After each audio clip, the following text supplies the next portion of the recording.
Generales de Dios, Nuevo Testamento, héroes de la fe. Pablo de Tarso, el apóstol de los gentiles. Cuando a mediodía, oh rey, yendo por el camino, vi una luz del cielo que sobrepasaba el resplandor del sol, la cual me rodeó a mí y a los que iban conmigo, y habiendo caído todos nosotros en tierra, oí una voz que me hablaba, y decía en lengua hebrea: Saulo, Saulo, ¿por qué me persigues? Dura cosa te es dar coces contra el aguijón. Yo entonces dije: ¿Quién eres, Señor? Y el Señor dijo: Yo soy Jesús, a quien tú persigues. Pero levántate, y ponte sobre tus pies, porque para esto he aparecido a ti, para ponerte por ministro y testigo de las cosas que has visto, y de aquellas en que me apareceré a ti.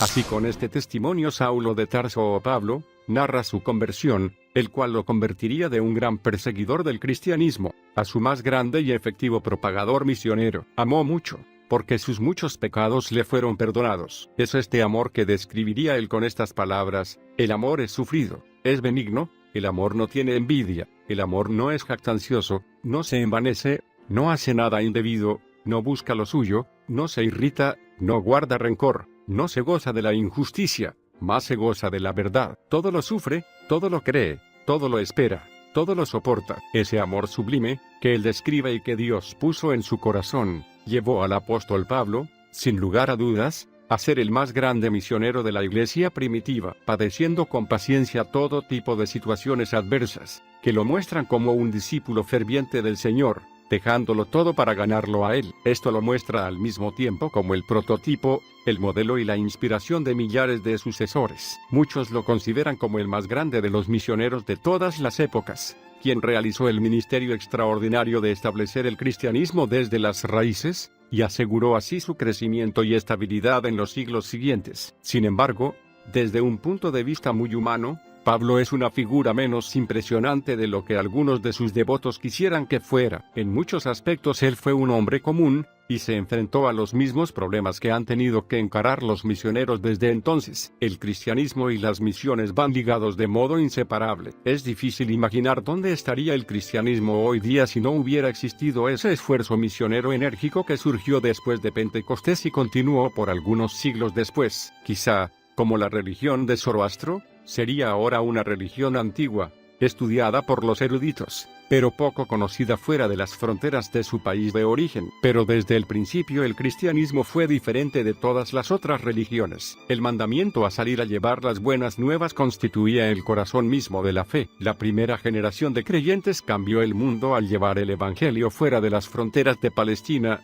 hasta Roma en el occidente, y a casi todos los centros urbanos principales en el oriente del imperio. Lo que comenzó como una secta judía en el año 30 después de Cristo era ya una religión mundial en el año 60 después de Cristo. Inspirados por el liderazgo de grandes cristianos tales como Pedro y Pablo, y esparcidos por la persecución, aún más vigorosa después de la destrucción del templo de Jerusalén en el año 70 después de Cristo, se convirtieron en evangelistas que llevaban consigo el mensaje de Cristo. Todo cristiano compartía el evangelio, y nada es más notable que el anonimato de estos primeros misioneros. Sus nombres no se encuentran en los anales misioneros. Sin embargo, ellos fueron unos de los misioneros más influyentes de todos los tiempos. Origen y familia. La información que tenemos acerca de la vida del apóstol Pablo, están contenidas en los Hechos de los Apóstoles y en las epístolas que escribió a los romanos, Corintios, Gálatas, Efesios, Filipenses, Colosenses, Tesalonicenses y a los siervos del Señor Timoteo, Tito y Filemón. Pablo nació en la ciudad de Tarso, en el Asia Menor, actual Turquía, probablemente unos 10 años después del nacimiento de Jesucristo. Al parecer en el año 41 a.C., Marco Antonio concedió a la ciudad de Tarso la libertad, la inmunidad y el derecho de ciudadanía. Augusto confirmó estos privilegios. Es por eso que Pablo tenía la ciudadanía romana, con todos sus privilegios. Su nombre judío era Saulo. A partir de la conversión de Sergio Paulo, procónsul de Chipre, Saulo se cree recibe el nombre de Pablo, en griego, Paulos, y en latín, Paulus, cuyo significado es pequeño. En sus epístolas, el apóstol siempre se llama a sí mismo Pablo. Se ha venido a suponer, por parte de algunos, que eligió el nombre de Pablo debido a la conversión del procónsul, en su primer viaje misionero. Se trata de una afirmación muy poco probable, y que no tiene en cuenta la manera en que Lucas introduce en los Hechos el nombre romano del apóstol. De hecho, lo emplea a partir del instante en que da comienzo entre los gentiles la obra de aquel a quien ellos conocían como Pablo. Lo más plausible es que ya desde el principio Pablo habría tenido ambos nombres. Este era el caso con muchos otros judíos,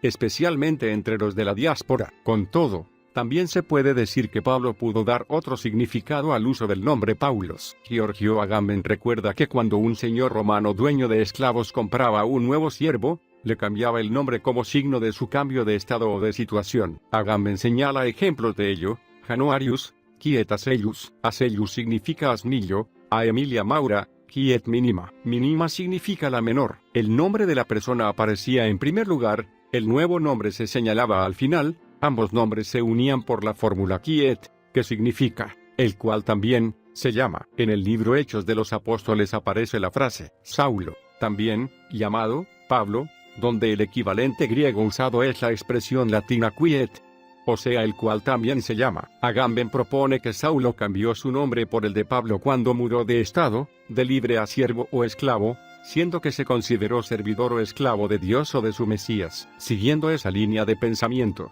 Pablo se habría considerado un instrumento humano pequeño. Pablo era miembro de la tribu de Benjamín. No se conoce con certeza la razón de que su familia se estableciera en Tarso. Una tradición muy antigua informa que salieron de Gischala, en Galilea, cuando los romanos se apoderaron de esta ciudad. Hubiera podido ser posible que en tiempos anteriores esta familia hubiera formado parte de una colonia que alguno de los reyes sirios estableciera en Tarso. Es posible también que la familia emigrara voluntariamente, por necesidades de la profesión de comercio, como era el caso con muchas otras familias judías. Los parientes de Pablo parecen haber sido numerosos e influyentes. En Romanos 16, 7 al 11, Pablo hace saludar a 3 de sus parientes, dice de Andrónico y de Junias que son muy estimados entre los apóstoles y que fueron antes que él en Cristo.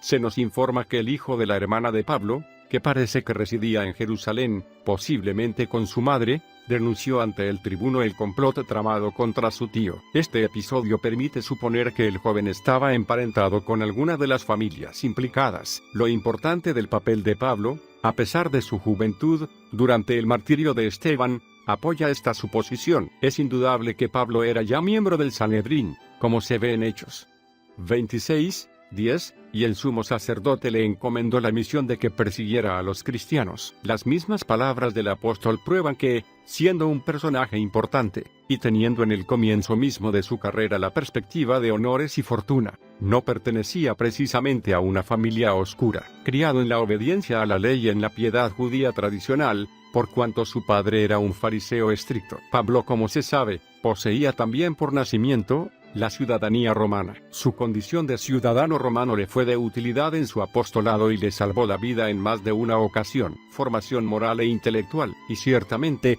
aún estimo todas las cosas como pérdida por la excelencia del conocimiento de Cristo Jesús, mi Señor, por amor del cual lo he perdido todo, y lo tengo por basura, para ganar a Cristo. Filipenses 3, 8. Pablo fue educado en toda la rigidez de la doctrina de los fariseos y aprendió muy bien el idioma griego, por haber nacido en Tarso, que era una de las capitales intelectuales de la época, mejor dicho, un foco importante de la cultura griega. La ciudad contaba con unos 300.000 habitantes, entre los que se mezclaban, como en todos los puertos, los elementos más variados. Tarso era además una ciudad universitaria, como sabemos por un geógrafo griego del siglo I, Estrabón, quien escribió lo siguiente: los habitantes de Tarso sienten tanta pasión por la filosofía y tienen un espíritu tan enciclopédico que su ciudad ha acabado por eclipsar a Atenas, a Alejandría y a todas las otras ciudades conocidas por haber dado origen a alguna secta o escuela filosófica. Lo mismo que Alejandría, Tarso tiene escuelas para todas las ramas de las artes liberales. Añadida a esto la cifra tan elevada de su población y la notable preponderancia que ejerce sobre las ciudades circundantes, y comprenderéis entonces cómo puede reivindicar el nombre y el rango de metrópoli de Cilicia. En los tiempos de Pablo, estaba de moda del estoicismo, ya que el filósofo estoico nació allí. Sin embargo, es muy poco probable que Pablo acudiera a escuelas griegas. Sus padres, devotos judíos, lo enviaron de joven a estudiar en Jerusalén. Los jóvenes judíos aprendían una profesión, y Saulo hizo el aprendizaje de fabricación de tiendas. Dice que había sido criado en Jerusalén, a donde tuvo que llegar muy joven. La educación recibida lo arraigó profundamente en las tradiciones del fariseísmo. Fue instruido en el conocimiento preciso de la ley de sus padres. Su maestro fue uno de los más célebres rabinos de su época, Gamaliel. Un discurso de Gamaliel convenció al Sanedrín a no condenar a los apóstoles a muerte. Aunque era fariseo, el gran rabino no rechazaba del todo la cultura griega, y mostraba un espíritu tolerante. A sus pies, el joven Saulo no estudió solamente el Antiguo Testamento, sino también las sutilezas de las interpretaciones rabínicas. Se lanzó ardorosamente dentro del seno del judaísmo, animado de un excesivo celo por las tradiciones de sus padres. Versado en la religión y en la cultura judía, sumamente dotado, miembro de una familia distinguida, el ferviente joven fariseo estaba preparado para grandes logros en el seno de su pueblo. Saulo el perseguidor. El Señor nos dijo: os expulsarán de las sinagogas, y aún viene la hora cuando cualquiera que os mate, pensará que rinde servicio a Dios. Y harán esto porque no conocen al Padre ni a mí. San Juan 16. 2 al 3. Los falsos testigos que lapidaron a Esteban encargaron al joven Saulo que guardara sus ropas. Si el papel de Saulo no tuvo un carácter oficial, el relato implica, no obstante, que el joven participó en el deliberado propósito de llevar a cabo aquella muerte. Saulo fue seguramente uno de los judíos helenistas instigadores del martirio. Es evidente que Pablo ya aborrecía entonces a los adeptos de aquella nueva secta, menospreciando a su Mesías, y que los estimaba peligrosos tanto sobre el plano político como sobre el religioso. Lleno de un fanatismo firme y acerbo, estaba dispuesto a llevarlos a todos a la muerte. Acto seguido después de la muerte de Esteban, Saulo organizó la persecución contra los cristianos. Su conciencia ofuscada lo llevó a actuar con el encarnizamiento de un inquisidor. No contento con actuar en Jerusalén, pidió cartas del sumo sacerdote para las sinagogas de Damasco, a fin de llevar presos a Jerusalén a los cristianos de origen judío, a los que quería llevar cargados de cadenas. Los judíos tenían una gran autonomía en sus asuntos internos, con la autorización de los romanos. En Damasco, que estaba bajo el control de Aretas, rey de los nabateos, el gobernador era particularmente favorable hacia los judíos. Así, es totalmente plausible la intervención de Pablo en esta ciudad. El testimonio formal de Lucas, corroborado por el propio Pablo, revela que éste, hasta el mismo momento de su conversión, aborrecía a los cristianos, y creía estar sirviendo a Dios al perseguirlos. Como dice Hechos 9, 1 al 2, Saulo, respirando aún amenazas y muerte contra los discípulos del Señor, vino al sumo sacerdote, y le pidió cartas para las sinagogas de Damasco, a fin de que si hallase algunos hombres o mujeres de este camino, los trajese presos a Jerusalén. La repentina conversión de Saulo en el camino de Damasco. Porque yo soy el más pequeño de los apóstoles, que no soy digno de ser llamado apóstol, porque perseguía la iglesia de Dios. 1 Corintios 15, 9. El perseguidor y sus compañeros siguieron, probablemente a caballo, el camino que iba de Galilea a Damasco, a través de regiones desérticas. Hacia el mediodía llegarían a las bellas campiñas irrigadas que rodeaban Damasco. El sol estaba en su cenit. Repentinamente apareció en el cielo una luz fulgurante, empalideciendo la del sol, y los viajeros cayendo al suelo. Pablo se quedó postrado, al parecer, en tanto que sus compañeros se levantaban. Una voz saliendo del resplandor dijo en hebreo: Saulo, Saulo, ¿por qué me persigues? Dura cosa te es dar coces contra el aguijón. Saulo le dijo: ¿quién eres, Señor? Y el Señor dijo: yo soy Jesús, a quien tú persigues. Levántate y entra en la ciudad, y se te dirá lo que debes hacer. Los compañeros de Pablo oyeron algo, pero solo él entendió lo que la voz decía. La luz dejó ciego a Pablo. Así, entró en Damasco conducido por la mano, y fue llevado a la casa de un cierto Judas, donde estuvo 3 días sin ver, y sin comer ni beber. Estuvo orando, tratando de comprender el significado de lo que le había sucedido. Al tercer día, el Señor ordenó a Ananías, cristiano de origen judío, que se dirigiera a Pablo y que le impusiera las manos para que recobrara la vista. Ananías dudaba, porque temía al perseguidor. El Señor le dio seguridades, revelándole que Pablo había sido advertido por una visión, y Ananías obedeció. Saulo confesó su fe en el Señor Jesús, recobrando la vista y recibiendo el bautismo. Con su energía característica, y para confusión de los judíos, se puso de inmediato a proclamar en las sinagogas que Jesús es el Cristo, el Hijo de Dios. En Hechos se dan 3 relatos de esta conversión: el relato de Lucas, Hechos 9, 3 al 22, el de Pablo a los judíos, Hechos 22, 1 al 16, y por último su testimonio ante Festo y Agripa, Hechos 26, 1 al 20. Los 13 registros concuerdan entre sí, aunque cada uno de ellos remarca unos detalles que no aparecen en los otros. El narrador tiene en cada caso un propósito diferente. En las epístolas, Pablo hace frecuente alusión a su conversión, que él atribuye a la gracia y al poder de Dios. Así, los testimonios más convincentes dan prueba de esta conversión. Así, es cierto que no solo se dignó Jesús dirigir la palabra a Saulo, sino que se le apareció. La forma de su aparición no nos ha sido descrita, pero es evidente que fue gloriosa. El fariseo se dio cuenta de que el crucificado era el Hijo de Dios. Habla que no fue rebelde a aquella visión celestial, expresión que describe una manifestación angélica y sobrenatural. La pretensión de que Pablo fuera el juguete de una ilusión es algo que carece de todo fundamento, pero tampoco fue la sola aparición de Cristo lo que provocó su conversión.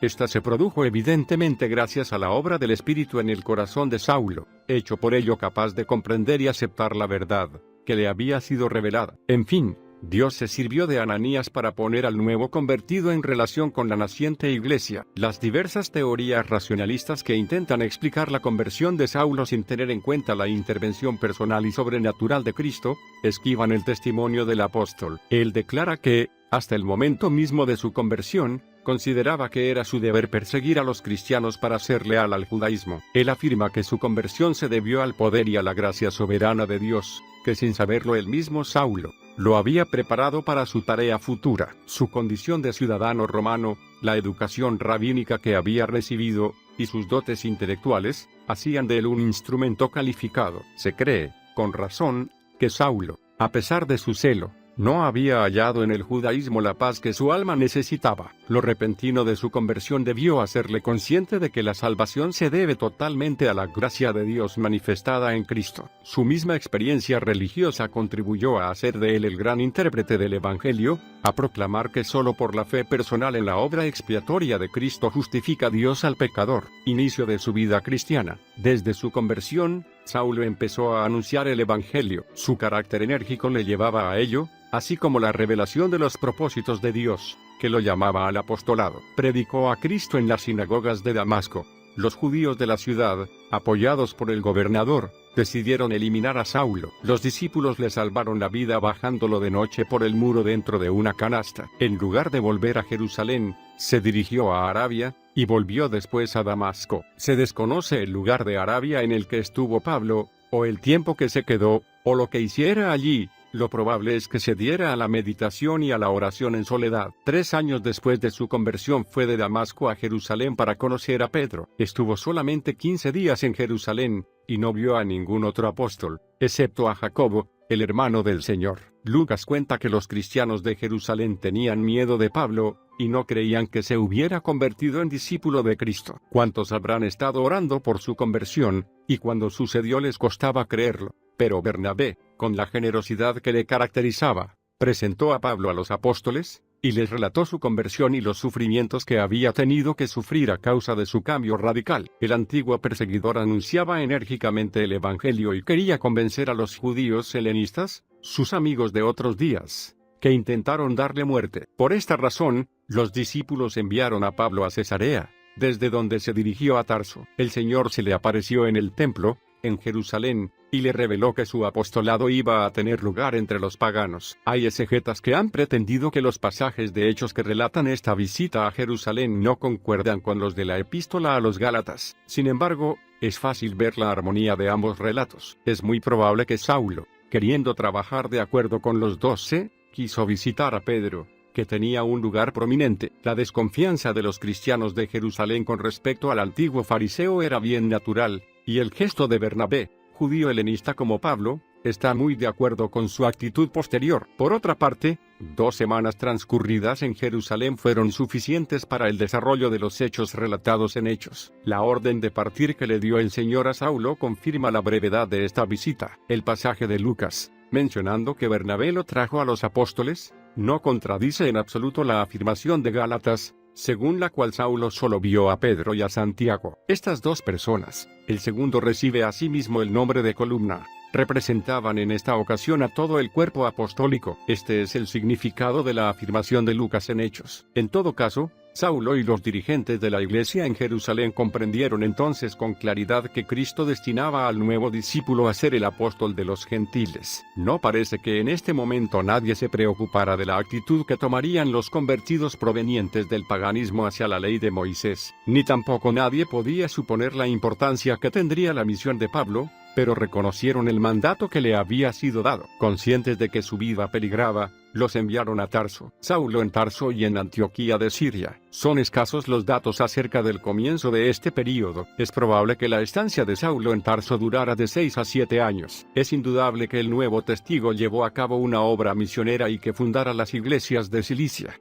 mencionadas de manera incidental en Hechos 15:41. En Tarso seguramente se encontró frente a diversas corrientes intelectuales. Ya se ha mencionado que la ciudad era un foco de la filosofía estoica. El encuentro del apóstol con los epicúreos y los estoicos en Atenas da evidencia de que conocía bien los sistemas de ambos. Anunciando el evangelio en Tarso, es indudable que Pablo se atendría a lo que el Señor le había mostrado acerca del carácter de su ministerio. Algunos cristianos de origen judío helenista, que habían sido ahuyentados de Jerusalén por la persecución que siguió al martirio de Esteban, llegaron a Antioquía de Siria, sobre el Orontes, al norte del Líbano. El gobernador romano de la provincia de Siria vivía entonces en esta ciudad, que había sido anteriormente la capital del reino de Siria. Antioquía contaba con más de 500,000 de habitantes, una de las principales ciudades del imperio, y centro comercial con una población muy mezclada. Ejercía una poderosa influencia cerca de Palestina,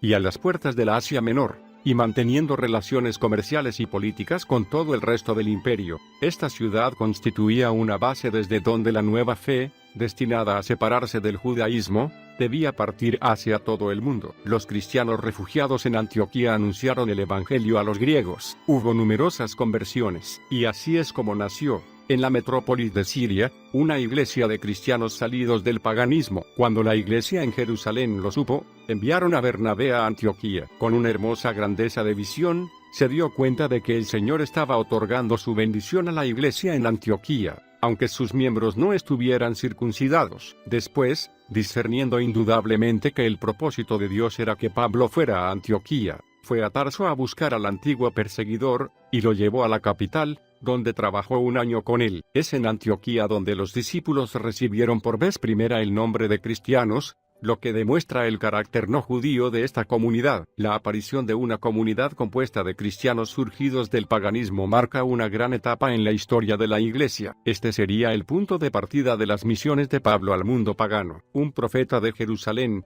Agabo, predijo a la asamblea que habría un período de hambre. Los hermanos de Antioquía decidieron ayudar a los cristianos de Judea. Este testimonio de solidaridad demuestra que estos gentiles se sentían obligados hacia los que les habían transmitido la nueva fe. Su gesto revela asimismo que el evangelio destruyó ya en su comienzo las barreras de razas y de clases. Bernabé y Saulo llevaron a los ancianos de la iglesia en Jerusalén los dones de los cristianos de Antioquía para los de Judea. Esta visita de Saulo a Jerusalén se sitúa probablemente alrededor del año 44 después de Cristo, o algo después. La carta a los Gálatas no la menciona, indudablemente porque Pablo no se encontró entonces con ninguno de los apóstoles. Hay exegetas que han tratado de identificar esta visita con la referida en Gálatas, pero es evidente que en Gálatas se refiere a otro viaje, posterior a la discusión acerca de la circuncisión de los gentiles, y Lucas sitúa el inicio de esta controversia en una época posterior al año 44. Pablo,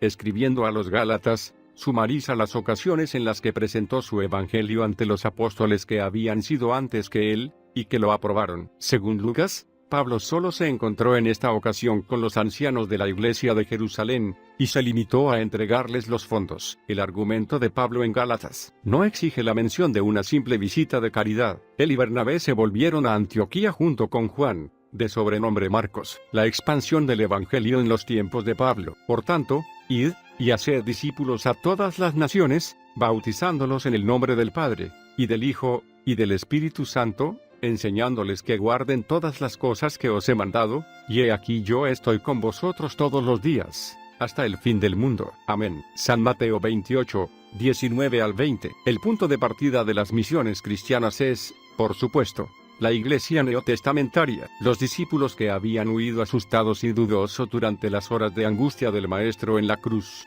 recibieron el poder del Espíritu Santo el día de Pentecostés, y así nació el movimiento misionero cristiano. El documento más detallado y preciso de este esfuerzo misionero es el libro de los Hechos, en el cual sobresale el apóstol Pablo, y también desempeñan un papel preponderante, entre otros, Pedro, Bernabé, Silas, Juan Marcos, Felipe y Apolos. Fuera de las Escrituras, se sabe poco de esta primera generación de cristianos, excepto por los relatos de la tradición, algunos de los cuales declaran que los propios discípulos de Jesús llevaron el Evangelio a otras tierras. Se dice que Mateo fue a Etiopía, Andrés a Escitia, Bartolomé a la India y Arabia, y Tomás también a la India. La más plausible de estas primeras tradiciones parece ser la que rodea al apóstol Tomás. Cuenta el relato que Tomás desobedeció el llamamiento del Señor para llevar el Evangelio al Oriente, rebeldía que le costó el ser llevado como esclavo a la India, donde estuvo a cargo de la construcción de un palacio para el rey Gundaforus. Mientras estaba al servicio del rey,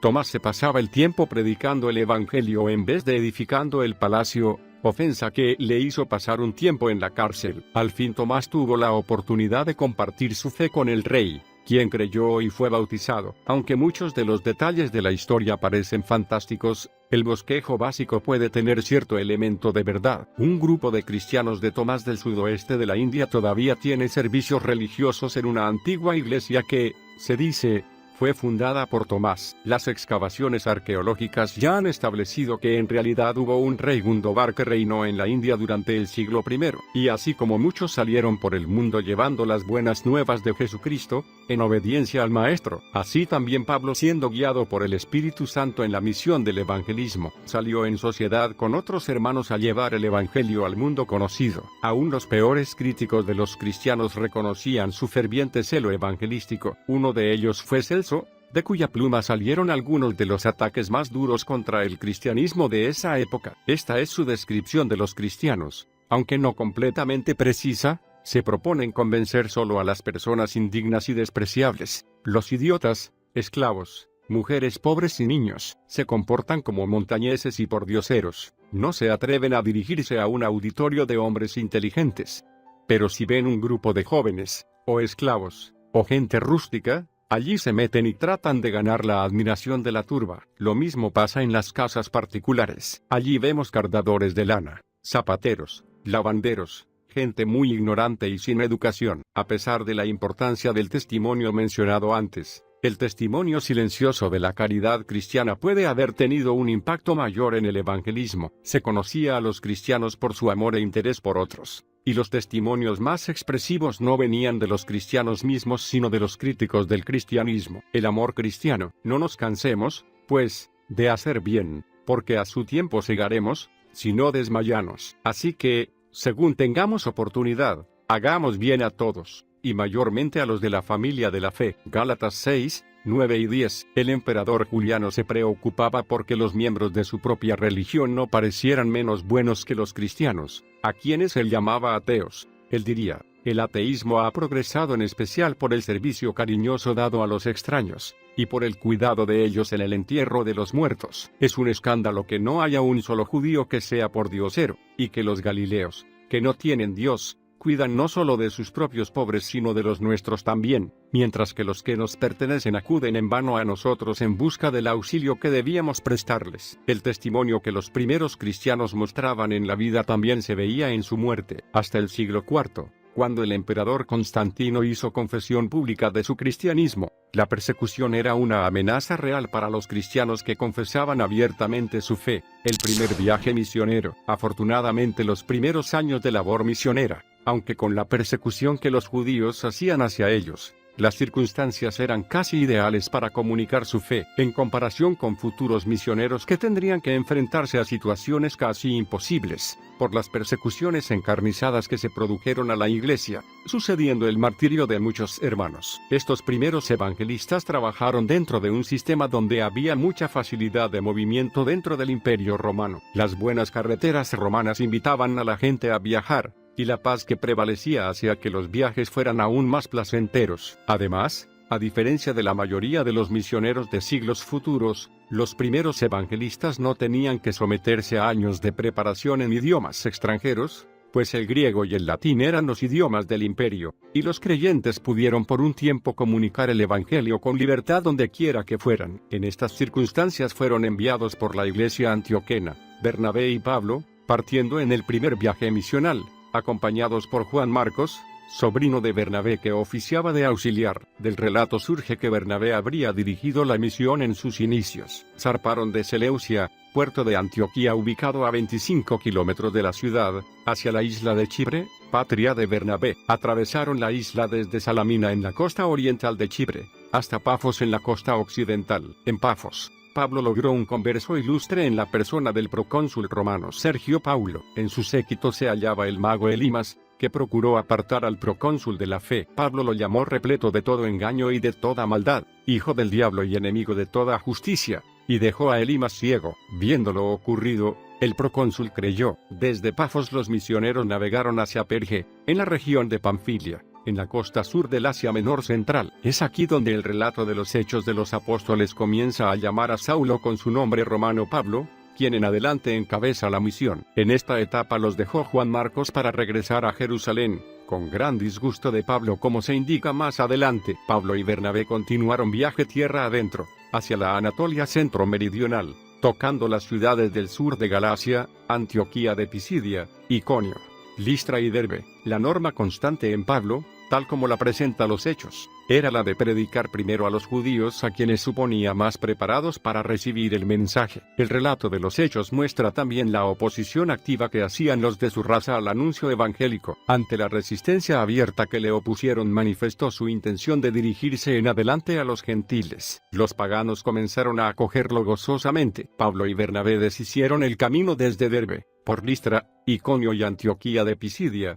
hasta Perge. Embarcaron en Atalía con dirección a Antioquía de Siria, donde Pablo pasó algún tiempo con los cristianos. Si bien las epístolas auténticas de Pablo no brindan ninguna información sobre este primer viaje, mencionan en cambio que predicó a los gentiles con antelación al concilio de Jerusalén y que sufrió una lapidación, la cual tendría correspondencia con la que padeció en Listra, según los Hechos. Concilio de Jerusalén. Después de la primera misión paulina y durante la breve estadía del apóstol en Antioquía, arribaron algunos judaizantes, cuya prédica señalaba la necesidad de la circuncisión para salvarse, por lo que desencadenaron un conflicto no menor con Pablo y Bernabé. La iglesia de Antioquía envió a Pablo, Bernabé y algunos otros, entre ellos Tito, a Jerusalén, donde era la iglesia central del cristianismo, para consultar a los apóstoles y ancianos. Pero el hecho de ser llamados a dar cuentas de sus actos no solo le pasó al apóstol Pablo, sino también, como se ve en Hechos 11, al apóstol Pedro,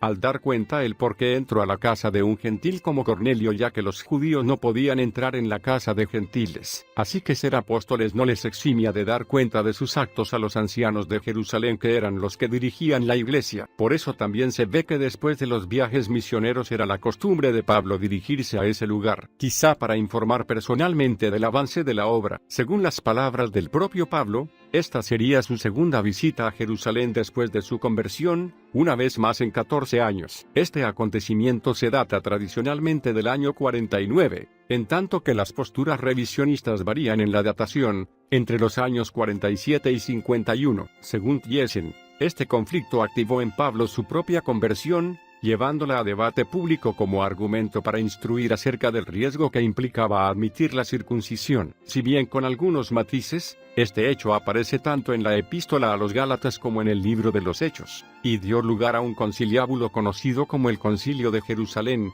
en el que triunfó la postura de Pablo sobre no imponer el ritual judío de la circuncisión a los conversos gentiles. La decisión adoptada en el concilio implicó un avance en la liberación del cristianismo primitivo de sus raíces judías para abrirse al apostolado universal. La cuestión resuelta allí parece haber sido puntual, aunque con implicaciones doctrinales que excederían el problema planteado. En efecto, Pablo denunciaría más tarde la inutilidad de las prácticas de culto propias del judaísmo, que incluían no solo la circuncisión sino además las observancias, para desembocar finalmente en la concepción de que no es el hombre el que logra su propia justificación como resultado de la observancia de la ley divina, sino que es el sacrificio de Cristo el que lo justifica gratuitamente, es decir, que la salvación es un don gratuito de Dios. Controversia en Antioquía. Tras el concilio de Jerusalén, Pablo y Bernabé retornaron a Antioquía, donde tendría lugar una disputa de importancia. Según Gálatas 2, 12 al 14, habiendo Simón Pedro comido con los gentiles, abandonó esta práctica ante la llegada de hombres de Santiago que presentaron objeciones a esa praxis. Pablo reconocía la posición de Pedro,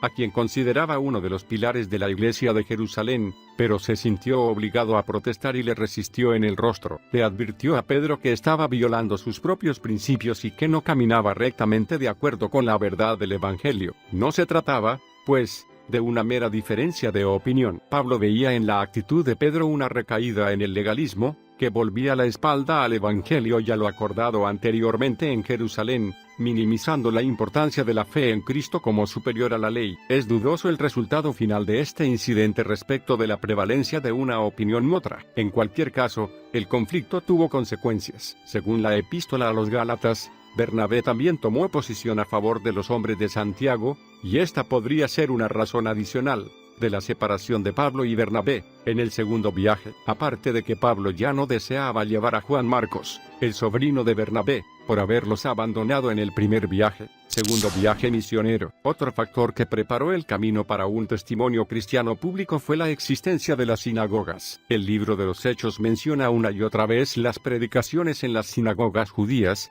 que eran como foros públicos. Esto permitió la diseminación de las ideas cristianas durante más de una generación después de la muerte de Cristo. Aunque la persecución era una realidad siempre presente, la sociedad romana permitía los debates públicos. La gente estaba dispuesta a recibir ideas nuevas y deseaba algo más que la religión mitológica, impersonal e ineficaz de los dioses paganos. El cristianismo penetró el mundo romano por 5 avenidas principales: la predicación y enseñanza de los evangelistas, el testimonio personal de los creyentes, las obras de caridad y bondad, la fe demostrada en la persecución y la muerte, y el razonamiento intelectual de los primeros apologistas. En el segundo viaje misionero Pablo se hizo acompañar por Silas. Partieron de Antioquía y, atravesando las tierras de Siria y Cilicia, alcanzaron Derbe y Listra, ciudades del sur de Galacia. En Listra se les unió Timoteo. Luego, a través de Frigia, se encaminó hacia el norte de Galacia, donde fundó nuevas comunidades. Por la epístola a los Gálatas se sabe que Pablo enfermó mientras atravesaba Galacia y que,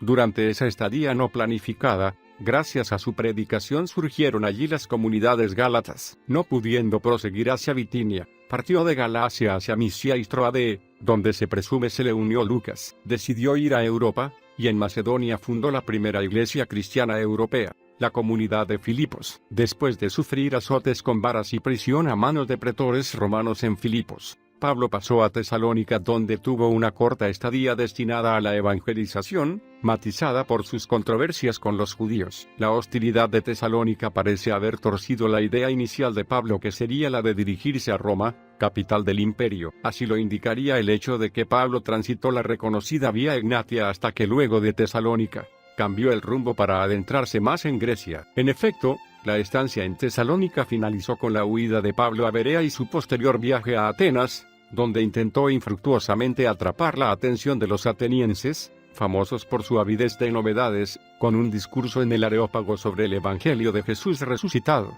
De allí se dirigió a Corinto, donde permaneció durante 1 año y medio, acogido por Aquila y Priscila, un matrimonio judeo-cristiano que había sido expulsado de Roma debido al edicto del emperador Claudio, y que se convertirían en amigos entrañables de Pablo. Durante su estadía en Éfeso, Pablo fue conducido ante el tribunal de Galión, procónsul de Acaya. Se trata de Lucio Junio Galión Eneo, hermano mayor del filósofo Séneca, cuyo mandato se menciona en la llamada inscripción de Delfos, una evidencia epigráfica que originalmente se hallaba en el templo de Apolo, descubierta en Delfos, Grecia, en el año 1905. Desde el punto de vista histórico, esta prueba es considerada clave y segura, y permite datar de los años 50 a 51 la presencia de Pablo en Corinto. En el año 51, Pablo redactó la primera epístola a los tesalonicenses, el documento más antiguo del Nuevo Testamento. Al año siguiente volvió a Antioquía. Tercer viaje misionero. El tercer viaje de Pablo fue sin dudas complejo, y enmarcó su misión más sufrida,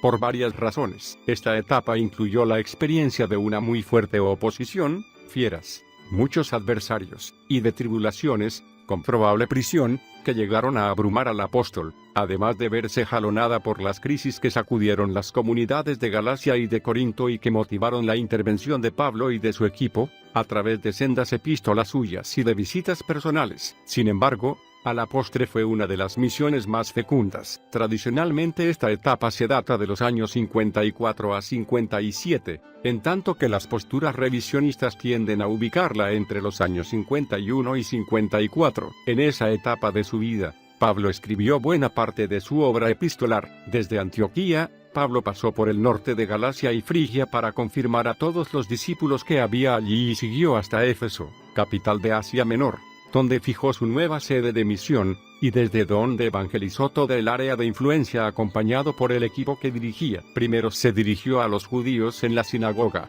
pero como luego de 3 meses seguían manifestándose incrédulos, comenzó a impartir sus enseñanzas en la escuela de Tirano. No se dispone de más información sobre esta escuela. Sin embargo, esta breve noticia se considera verídica, aún por parte de quienes asumen una actitud de desconfianza ante el libro de los Hechos de los Apóstoles. Algunos conjeturan que se trataría de una escuela de retórica que alquilaba el local a Pablo en las horas libres. El texto occidental, Códice de Besa, indica que Pablo enseñaba allí desde las 11 de la mañana hasta las 4 de la tarde, desde la hora quinta hasta la 10ª. Si esta noticia es cierta, podría tratarse de una forma temprana de discipulado, efectuada de modo regular, pero según Vidal, es posible que la enseñanza diaria de Pablo en la escuela de Tirano apuntara a una especie de escuela teológica paulina en esa ciudad, lugar de estudio de temas relacionados con la interpretación de la Escritura. Poco después de llegar a Éfeso, Pablo habría escrito su carta a las iglesias de Galacia, motivada por las pretensiones de unos misioneros judaizantes opositores del apóstol,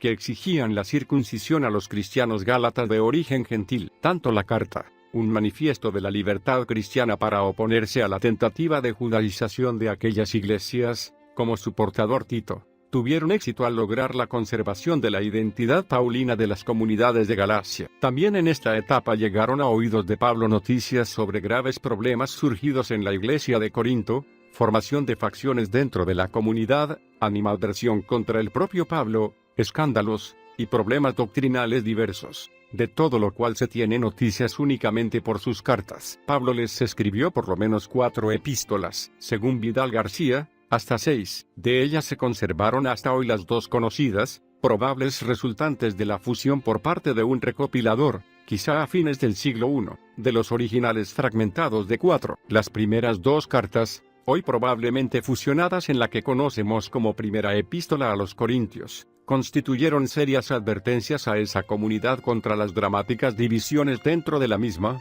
al igual que contra algunos casos escandalosos, como el de la unión conyugal incestuosa y la práctica de la prostitución. Los problemas con esta comunidad continuaron, fomentados por unos misioneros enfrentados con el equipo paulino. Esto dio ocasión a la tercera carta, representada hoy por el fragmento de 2 de Corintios 2, 14 al 7, 4. Entre la tercera y la cuarta carta, Pablo se dirigió a Corinto, en la que constituyó una visita dolorosa. Se encontró con una iglesia levantada contra él, que incluso lo agravió públicamente. A su vuelta a Éfeso, Pablo escribió la cuarta carta a la comunidad corintia, 2 de Corintios 10, 1 al 13, conocida como la Carta de las Lágrimas. No se trataba solo de un mensaje apologético de defensa frente a sus adversarios, sino que estaba cargado de emotividad. Se considera segura la estadía de Pablo en Éfeso durante 2 o 3 años. Entre los sucesos narrados por los Hechos se cuentan el enfrentamiento de Pablo con los 7 hijos exorcistas de un sacerdote judío y la llamada revuelta de los plateros,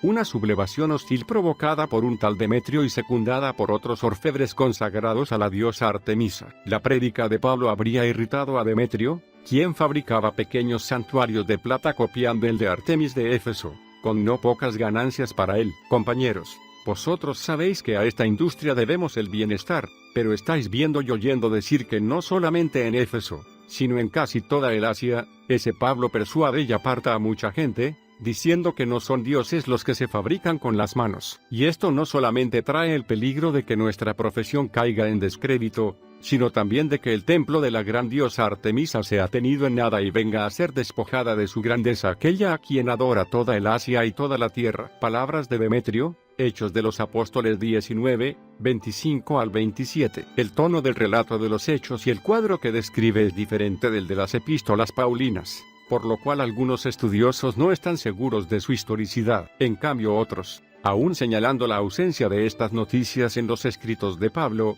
encuentran en sus cartas posibles alusiones a la tumultuosa estancia del apóstol en Éfeso. Las dificultades que Pablo habría padecido en Éfeso sugieren que el apóstol podría haber sufrido prisión allí. Esta posibilidad es importante no solo como hecho biográfico, sino además a la hora de datar el tiempo y lugar en que Pablo escribió su epístola a los Filipenses y la epístola a Filemón, cuyas redacciones en el decir del propio apóstol tuvieron lugar mientras estaba prisionero. No se puede aseverar si, luego de su estancia en Éfeso, Pablo marchó inmediatamente a Corinto o pasó de Macedonia al Ilírico, por vez primera, para girar una breve visita de evangelización. En cualquier caso, Pablo llegó a Corinto, en la que probablemente sería su tercera visita a aquella ciudad. Permaneció 3 meses en Acaya. En aquella época Pablo escribió la epístola a los romanos, datada de los años 55 a 58. Esta carta es el testimonio más antiguo de la existencia de la comunidad cristiana de Roma, y su nivel de importancia es tal que Borkham llega a referirse a ella como el testamento de Pablo. Pablo señala entonces su proyecto de visitar Roma y desde allí marchar a España y el occidente. Entretanto, Pablo venía pensando en regresar a Jerusalén. En ese tiempo procuró que sus iglesias gentiles realizaran una colecta para los pobres de Jerusalén. Cuando ya había decidido embarcarse en Corinto con rumbo a Siria,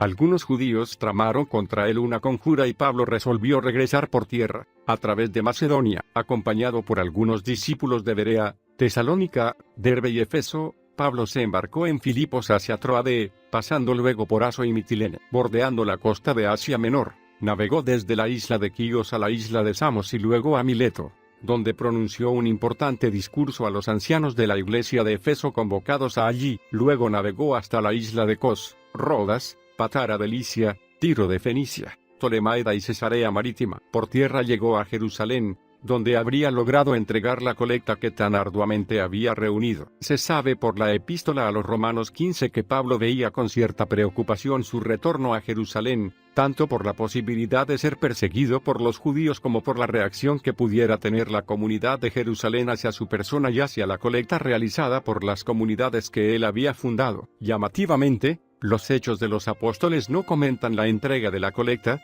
lo que podría ser indicio de un final conflictivo en el cual Pablo no alcanzó a disolver los recelos que aún perduraban en la comunidad de Jerusalén respecto de su predicación. Arresto en Jerusalén. Por esta causa yo, Pablo, prisionero de Cristo Jesús por vosotros los gentiles. Efesios 3, 1. La última etapa de la vida de Pablo, que abarca desde su apresamiento en Jerusalén hasta su presencia en Roma, tiene como fuente fundamental el relato de Hechos de los Apóstoles. Aunque el autor de Hechos no trata el deceso del apóstol, Santiago aconsejó a Pablo que su comportamiento durante su estadía en Jerusalén fuera el de un judío piadoso y practicante, y Pablo aceptó, todo lo cual se considera digno de crédito. Cuando el período ritual de 70 días estaba por cumplirse, algunos judíos procedentes de la provincia de Asia vieron a Pablo en los recintos del templo y le acusaron de patrocinar una violación de la ley y de haber profanado la santidad del templo introduciendo en él a unos griegos. Intentaron matarlo en una revuelta, de la que fue sustraído mediante el arresto por parte del tribuno de la cohorte romana con asiento en la fortaleza Antonia. Conducido ante el Sanedrín,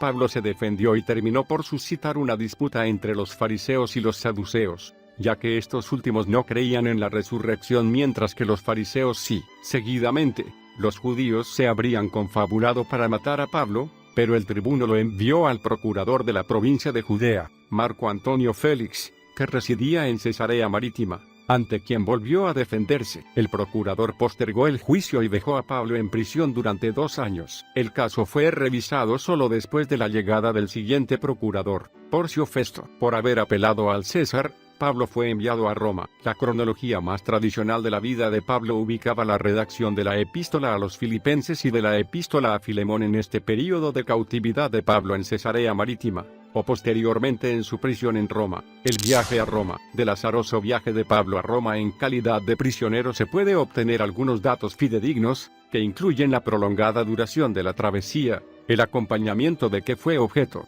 y una detención obligada en la isla de Malta, que pudo extenderse durante 3 meses. El libro de los Hechos de los Apóstoles otorgó a la llegada de Pablo a Roma una importancia adicional al mero carácter histórico. Para él significaba el cumplimiento de lo que consideraba ya previsto por Jesús en el comienzo del mismo libro respecto de que el Evangelio sería llevado a todas las naciones. Algunos estudiosos señalan además cierta ironía apologética en la forma en que el libro de los Hechos de los Apóstoles describe la llegada de Pablo a Roma, no por libre voluntad, como se lo habían propuesto una década antes sin lograrlo, sino como prisionero sujeto al César, con lo que los romanos se convirtieron en agentes indirectos del afianzamiento del Evangelio en el centro mismo de su imperio. La cautividad de Pablo en Roma, considerada un hecho fidedigno, habría tenido una duración de 2 años, tiempo en que el apóstol no vivió encarcelado sino en custodia, lo que, sin embargo, acotó sus libertades. Y así como se ve el celo por la labor misionera del apóstol Pablo,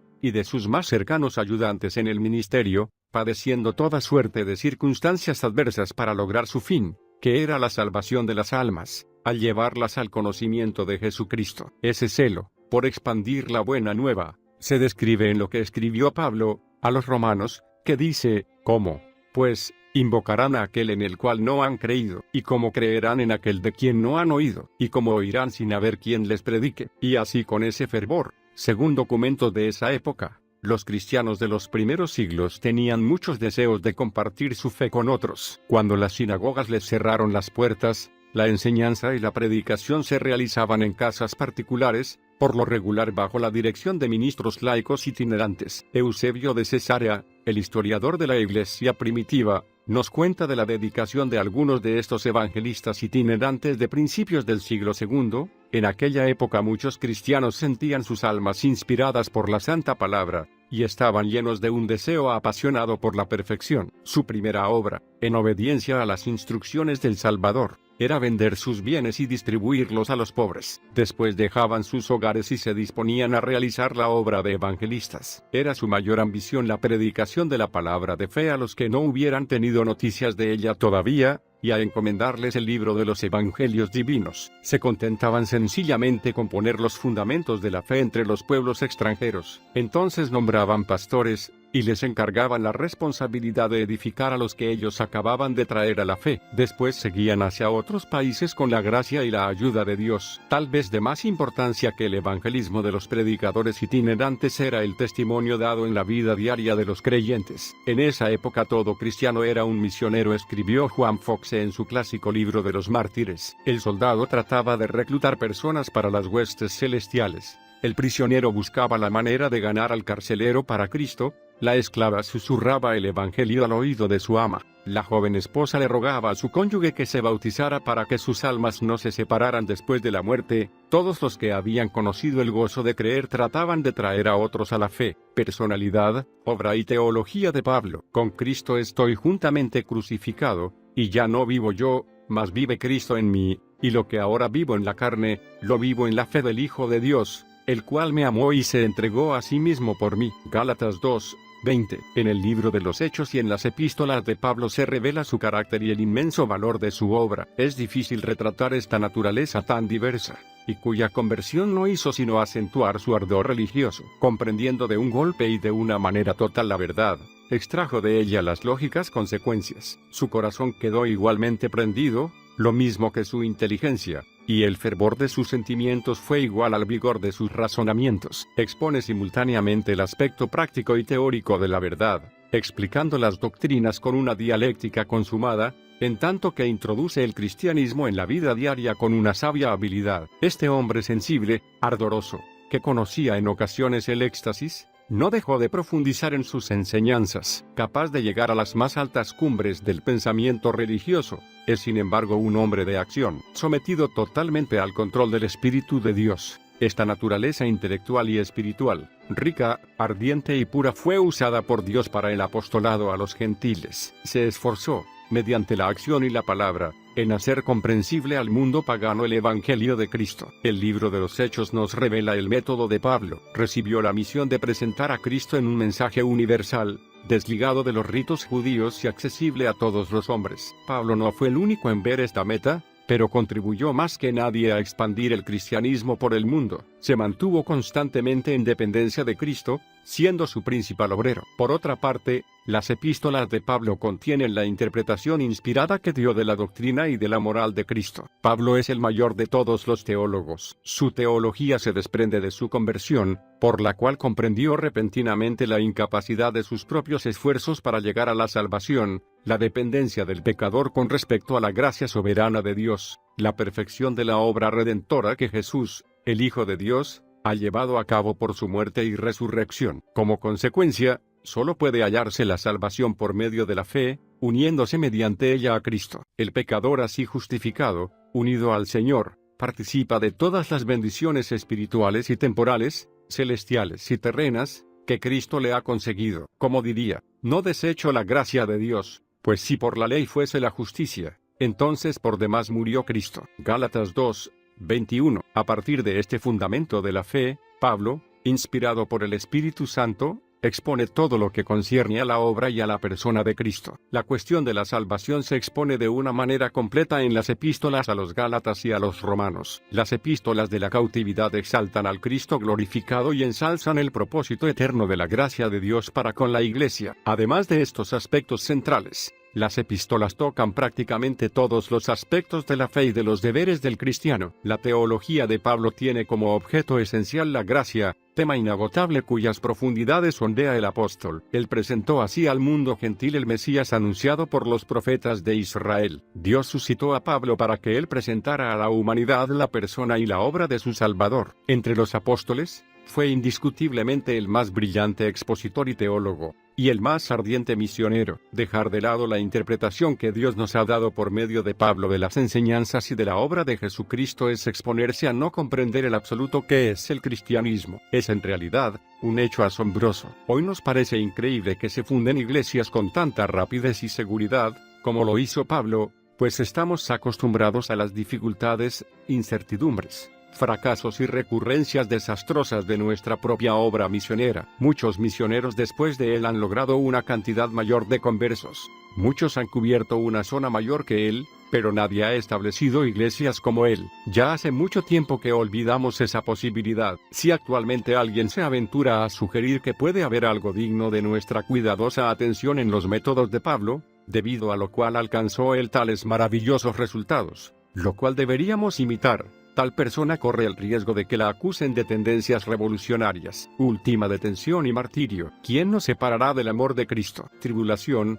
o angustia, o persecución, o hambre, o desnudez, o peligro, o espada. Ni lo alto, ni lo profundo, ni ninguna otra cosa creada nos podrá separar del amor de Dios, que es en Cristo Jesús Señor nuestro. Romanos 8:35 y 39. Una de las cuestiones sobre la que no existe una definición clara es si, luego de esa custodia domiciliaria de Pablo en Roma, se produjo su liberación seguida de algún otro viaje, por ejemplo, si llevó adelante su proyecto de viajar a España, antes de ser muerto en la misma Roma. Favorecen esta hipótesis la primera epístola de Clemente y el fragmento muratoriano. Un congreso internacional sobre los últimos años del apóstol de los gentiles tuvo lugar en el centro tarraconense El Seminario entre los días 25 y 29 de junio de 2013, organizado por el Instituto Superior de Ciencias Religiosas San Fructuoso, INSAF, y fue ocasión para debatir nuevamente sobre los últimos años de vida del apóstol, su eventual consideración como apóstata judío y su posible condena al exilio en Hispania. Tanto quienes piensan que Pablo llegó a Tarragona, como los que piensan que nunca llegó, admiten que por el momento no es posible llegar a una conclusión clara y definitiva sobre el tema. Aunque según el profesor de Nuevo Testamento y decano de la Facultad de Teología de Cataluña Armand Puig i Tarrech existen razones para afirmar como plausible y altamente probable que Pablo haya realizado una misión en Tarragona en condiciones penosas debidas a su condición de exiliado. En cambio, tanto la tradición eclesiástica como los análisis historiográficos y exegéticos coinciden en señalar que la muerte de Pablo acaeció en Roma bajo el gobierno de Nerón, y que tuvo un carácter violento. Según este análisis se puede concluir que el primer cautiverio en Roma acabó probablemente el año 62, o 63, después de Cristo. Pablo se habría lanzado enseguida a predicar el Evangelio durante 4 años. Más o menos. Eusebio sitúa el martirio del apóstol en el año 67 en tanto que Jerónimo afirma el 68. Se desconocen las circunstancias de su segundo arresto. La segunda epístola a Timoteo, redactada en Roma poco antes de la muerte de Pablo, contiene algunas breves alusiones a su encarcelamiento. En el año 64, Nerón desencadenó una persecución contra los cristianos de la capital, que indudablemente tuvo sus efectos en diversas provincias. Amados, no os sorprendáis del fuego de prueba que os ha sobrevenido, como si alguna cosa extraña os aconteciese, sino gozaos por cuanto sois participantes de los padecimientos de Cristo, para que también en la revelación de su gloria os gocéis con gran alegría. Si sois vituperados por el nombre de Cristo, sois bienaventurados, porque el glorioso Espíritu de Dios reposa sobre vosotros. Ciertamente, de parte de ellos, Él es blasfemado, pero por vosotros es glorificado.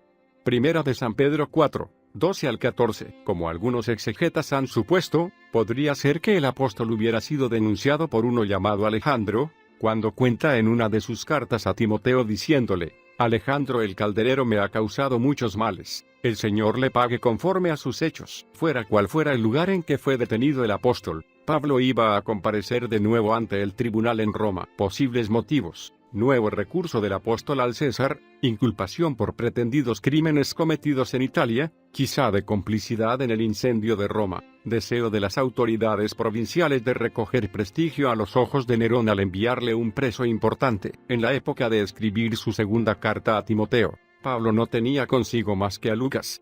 Por eso dice: solo Lucas está conmigo, toma a Marcos y tráele contigo, porque me es útil para el ministerio. Pablo, en sus momentos más difíciles, cuando estaba ya a punto del sacrificio, había sido abandonado por ciertos discípulos, diciendo: ya sabes esto, que me abandonaron todos los que están en Asia, de los cuales son Figelo y Hermógenes, porque Demas me ha desamparado, amando este mundo, y se ha ido a Tesalónica. Otro como Tíquico había partido para efectuar diversos servicios. El tribunal imperial ante el que Pablo compareció de nuevo no lo condenó en el acto, pero el Señor estuvo a mi lado, y me dio fuerzas, para que por mí fuese cumplida la predicación, y que todos los gentiles oyesen. Así fui librado de la boca del león.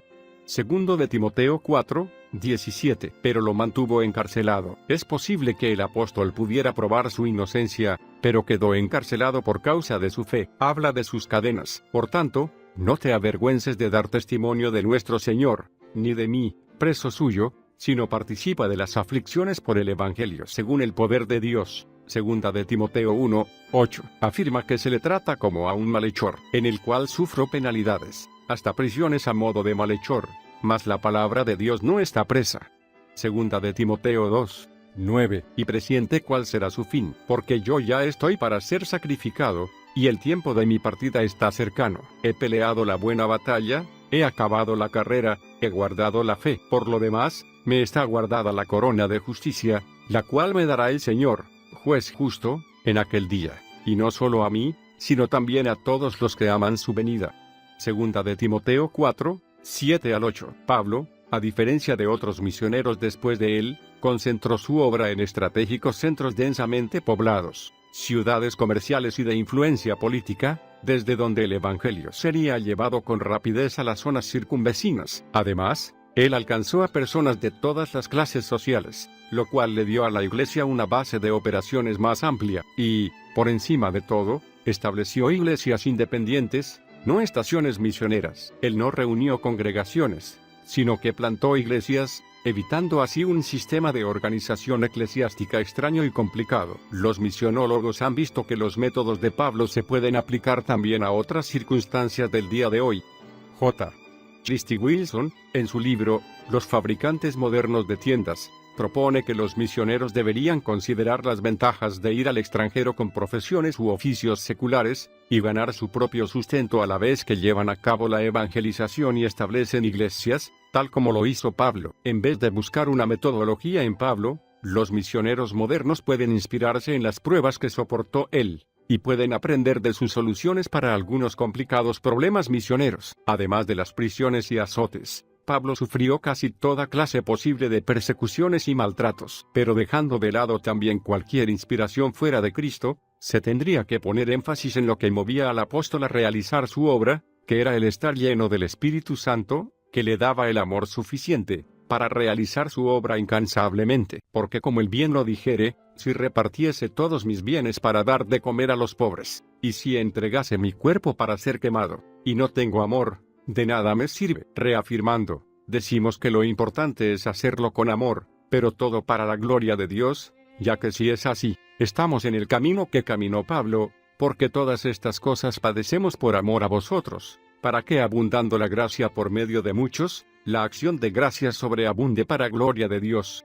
Segunda de Corintios 4, 15. Este bosquejo de la vida de Pablo se basa en los hechos y en las epístolas, pero es evidente que no se ha relatado todo. Hay textos que dejan entrever varios otros episodios de la azarosa vida de Pablo. De los judíos 5 veces he recibido 40 azotes menos 1. 3 veces he sido azotado con varas, 1 vez apedreado. 3 veces he padecido naufragio. 1 noche y 1 día he estado como náufrago en alta mar, en caminos muchas veces, en peligros de ríos, peligros de ladrones, peligros de los de mi nación, peligros de los gentiles, peligros en la ciudad, peligros en el desierto, peligros en el mar, peligros entre falsos hermanos, en trabajo y fatiga, en muchos desvelos, en hambre y sed, en muchos ayunos, en frío y en desnudez, y además de otras cosas, lo que sobre mí se agolpa cada día, la preocupación por todas las iglesias, ¿quién enferma? Y yo no enfermo, ¿a quién se le hace tropezar? Y yo no me indigno. Si es necesario gloriarse, me gloriaré en lo que es de mi debilidad. El Dios y Padre de nuestro Señor Jesucristo, quien es bendito por los siglos, sabe que no miento. Segundo de Corintios 11, 24 al 31. Es difícil exagerar la importancia del apóstol Pablo al fijar una norma para alcanzar a los perdidos. Hasta cierto punto, el éxito o el fracaso de la obra misionera llevada a cabo después de él se puede atribuir en parte a la imitación de su ejemplo o a la desviación de las normas generales establecidas por él. Como muchos de los heroicos evangelistas cristianos que lo siguieron, Pablo tuvo un fin violento. Según la tradición, fue martirizado en el año 64 después de Cristo o un poco más tarde, 67 o 68, en el tiempo de Nerón. Con todo, el mandato de Nerón se extendió entre los años 54 y 68. Su muerte sucedió durante la odiosa persecución del emperador. En ese tiempo de violenta persecución a la iglesia, padeció también Pedro y muchos otros cristianos, ya que la profesión de fe cristiana era suficiente para ello. Aunque se conocen en su conjunto los pasos de la vida de Pablo, no siempre es posible asignar fechas a sus hechos y escritos con una precisión absoluta. Por eso las fechas que ponen los autores, que escribieron de la vida del apóstol Pablo, no coinciden y se las toma como aproximadas. En esos tiempos ningún cristiano podía sentirse del todo libre de la retribución oficial. Habiendo comenzado con la lapidación de Esteban, los seguidores de Cristo confrontaban la cruda realidad de que podrían correr la misma suerte, lo cual hacía que los cristianos de nombre se retiraran de sus filas. El fuego de la persecución purificaba la iglesia, y el valor demostrado por las víctimas inocentes era algo que los incrédulos no podían pasar por alto. Hay muchos casos auténticos de conversiones de paganos en el momento de presenciar la condena y muerte de los cristianos, factor que apoya la afirmación de Tertuliano, apologista del segundo siglo, de que la sangre de los mártires es la semilla de la iglesia, en tanto que la persecución y el martirio trajeron muchos incrédulos al cristianismo por la impresión emotiva, así como muchos mártires, con el ejemplo que él dio en su muerte. Pablo inspiró a las generaciones futuras a no estimar su vida preciosa para sí mismas, pues si sufrían con Cristo, también reinarían con él. ¿Quién nos separará del amor de Cristo? Tribulación, o angustia, o persecución, o hambre, o desnudez, o peligro, o espada. Como está escrito, por causa de ti somos muertos todo el tiempo, somos contados como ovejas de matadero, porque para mí el vivir es Cristo, y el morir es ganancia. Pablo el apóstol,